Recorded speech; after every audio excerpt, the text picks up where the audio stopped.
Good morning class 11th। आज हम पढ़ेंगे चैप्टर गलता लोहा, जिसके लेखक हैं शेखर जोशी।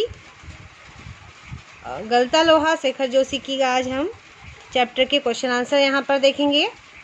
पहला प्रश्न देखिए, इसका प्रश्न उत्तर। इससे पहले बच्चों, आप मेरे चैनल में अगर नए हो तो मेरे चैनल को लाइक, शेयर एंड सब्सक्राइब ज़रूर कीजिएगा, जिससे मेरी हर आने वाली वीडियो आप तक पहुँचेगी सबसे पहले। तो बच्चों, हम जानेंगे यहाँ पर प्रश्न उत्तर सबसे आसान भाषा में। देखिए, कहानी के उस प्रसंग का उल्लेख करें जिनमें किताबों की विद्या, धन चलाने की विद्या का जिक्र आया है। कहानी के उस प्रसंग का उल्लेख करें जिसमें किताबों की विद्या और धन चलाने की विद्या का जिक्र आया है। यहाँ पर धन चलाना होगा बेटा। धनराम एक ही साथ दो विद्याएं सीख रहा था। एक तरफ लोहार पिता का पुत्र होने के कारण उसके पिता गंगाराम अपना खानदानी व्यवसाय सिखा रहे थे, जैसे सान चढ़ाना, धौकनी फूंकना और हथौड़ा चलाना आदि। अगर धनराम से कोई गलती हो जाती थी तो उसकी छड़ी या हत्थे से पिटाई करते। तो हथौड़े में औ की मात्रा आएगा, तो क्या करते थे वो? छड़ी या हत्थे से पिटाई करते थे। दूसरी तरफ वह स्कूल में पढ़ाई कर रहा था।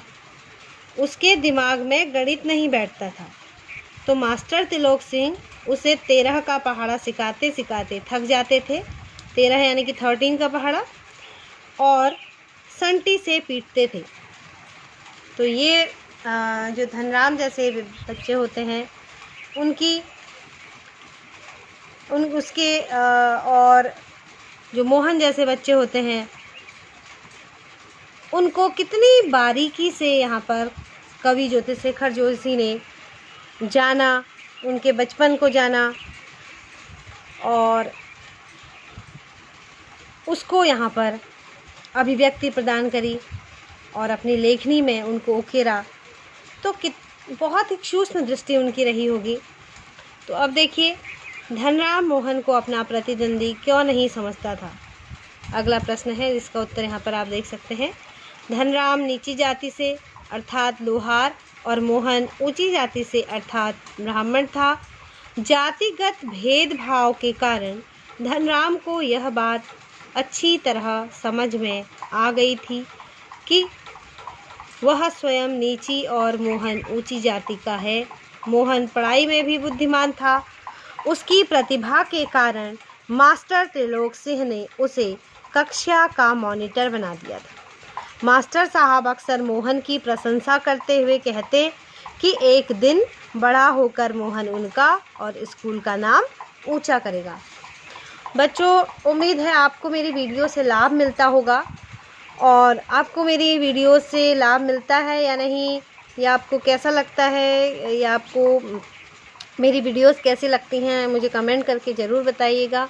जब आप बच्चों कमेंट करके बताएंगे तभी मुझे पता चलेगा कि आपको मेरी वीडियो कैसी लग रही है, या आप तक मेरी वीडियो पहुंच रही है या नहीं रही। ठीक है, तो आगे देखते हैं।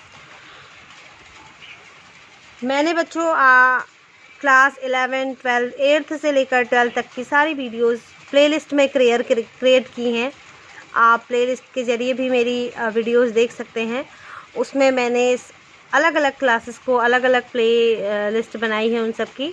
तो आपको अपने क्लास 11th का जो हिंदी का तुम्हारा चैप्टर्स हैं, जितने भी चैप्टर्स हैं उनको मैंने अलग से रखे हैं और आपको वो एक साथ मिल जाएंगे, आप वहाँ पर देख लेना। ठीक है, तो आगे देखिए प्रश्न। धनराम को मोहन के किस व्यवहार पर आश्चर्य होता है और क्यों? मोहन ब्राह्मण जाति का था और उस गांव में ब्राह्मण शिल्पकारों के यहाँ उठते बैठते नहीं थे। यहाँ तक कि उन्हें बैठने के लिए कहना भी उनकी मर्यादा के विरुद्ध समझा जाता था। मोहन धनराम की दुकान पर काम खत्म होने के बाद भी काफ़ी देर तक बैठा रहा। इस बात पर धनराम को हैरानी हुई। उसे अधिक हैरानी तब हुई जब मोहन ने उसके हाथ से हथौड़ा लेकर लोहे पर नपी तुली चोटें मारी और धौंकनी फूंकते हुए भट्टी में लोहे को गर्म किया और ठोक पीट कर उसे गोल रूप दे दिया। मोहन पुरोहित खानदान का पुत्र होने के बाद निम्न जाति का काम कर रहा था।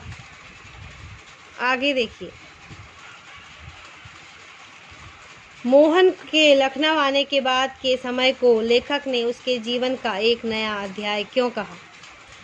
मोहन अपने गांव का एक होनहार विद्यार्थी था। 5वीं कक्षा तक आते आते मास्टर जी सदा उसे यही कहते कि एक दिन वह अपने गांव का नाम रोशन करेगा। जब 5वीं कक्षा में उसे छात्रवृत्ति मिली तो मास्टर जी की भविष्यवाणी सच होती नजर आने लगी। यही मोहन जब पढ़ने के लिए अपने रिश्तेदार रमेश के साथ लखनऊ पहुंचा तो उसने इस होनहार को घर का नौकर बना दिया।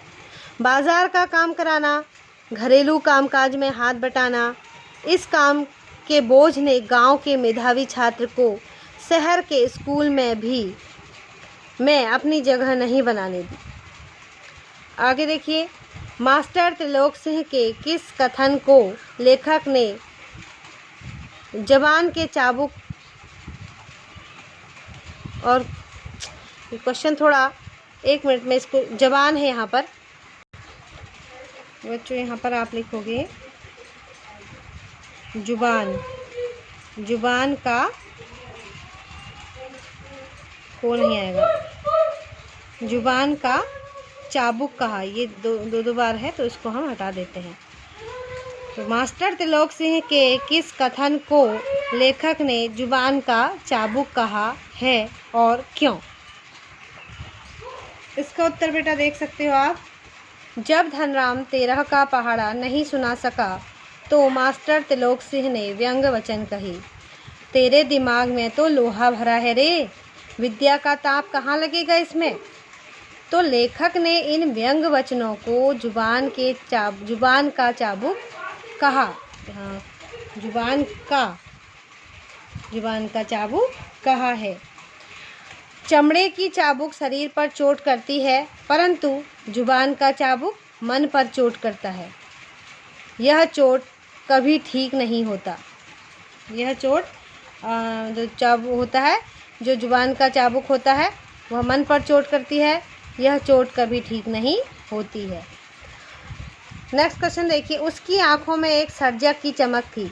कहानी का यह वाक्य किसके लिए कहा गया है? तो यह वाक्य मोहन के लिए कहा गया है। जब मोहन ने लोहे को पीट कर गोले का आकार दे दिया तो उसके आंखों में एक चमक आई। कैसी चमक? एक सर्जक की चमक, यानी कि मैंने ये कर दिखाया।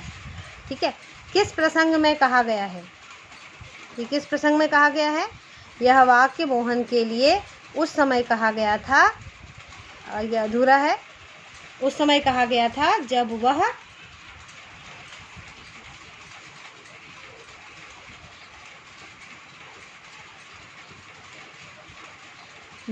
वह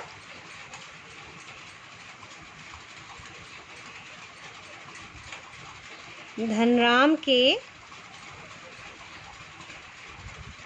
ऑफर में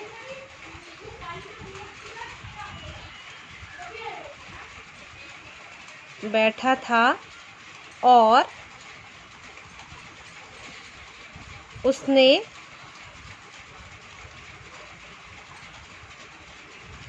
लोहे को पीटकर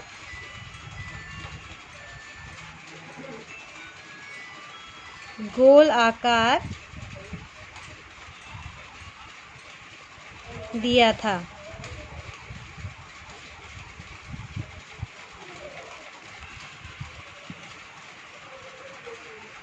ठीक है, आगे आप देखो, यह पात्र विशेष के किन पहलुओं को उजागर करता है? यह कथन पात्र विशेष यानी कि मोहन के चारित्रिक पहलुओं को उजागर करता है।